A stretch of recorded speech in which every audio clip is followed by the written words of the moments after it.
So I've been using the lawnmower. As you can see, I've cut a path through here and then back here behind me, working my way that way.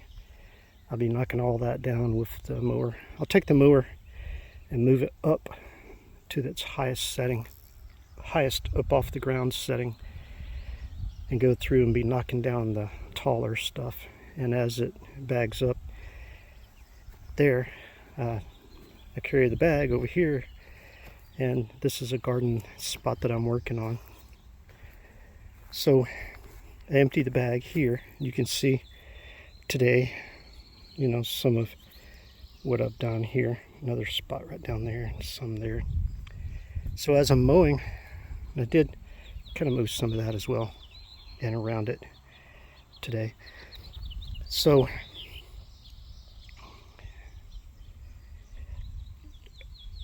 I'm covering up this area, and what it's doing is it's smothering the growth that's underneath it, and what's underneath will start to decompose and become just good composted materials under there.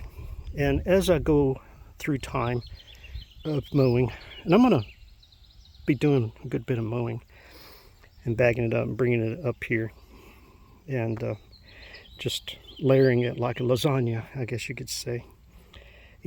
What I put on there, let set, and I add more to the areas of the garden that I need to cover.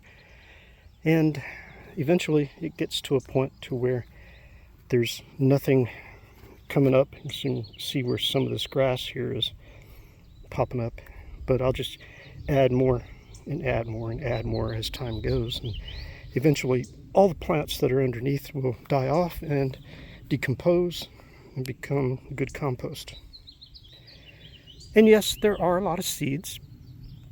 Grass and weeds and things go to seed, and as I mow them up, the seeds do end up in here.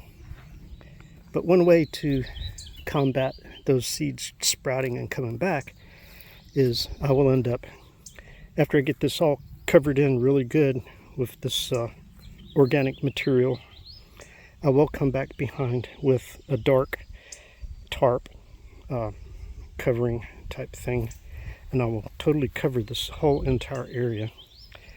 And now that our hot days of summer are coming on, it will sit here and it will heat up because it'll be a dark tarp covering, and it will heat up, and anything in there that like seeds and things, and as it decomposes and stuff, it will get so hot that it will basically terminate and destroy the seeds and keep them from being able to germinate and sprout.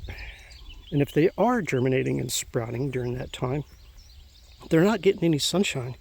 They're just baking in the sun, so they just die off and become more compost and organic material and stuff like that. And of course worms and things will start collecting in there, turning through all of that. So today, of course, I'm working on this back here. Today I'm going to mow all this down and start working on this side over here, and back around on this side I'm going to see how much of this I can get knocked down and mowed, and take it and just put it on top of this. And as time goes by and I'm working on this, I'll do more updates, show you the results, show you the benefits of doing it. I'll dig through some of this sometime and show you what's underneath, and hopefully we'll be able to have a good garden here. So make sure to come back and watch more videos, give me a comment and all that good stuff. And I know you guys out there have got a lot of experience, a lot of knowledge, and you can handle sharing some of that knowledge, not just with me, but others that watch the videos as well. Talk to you later.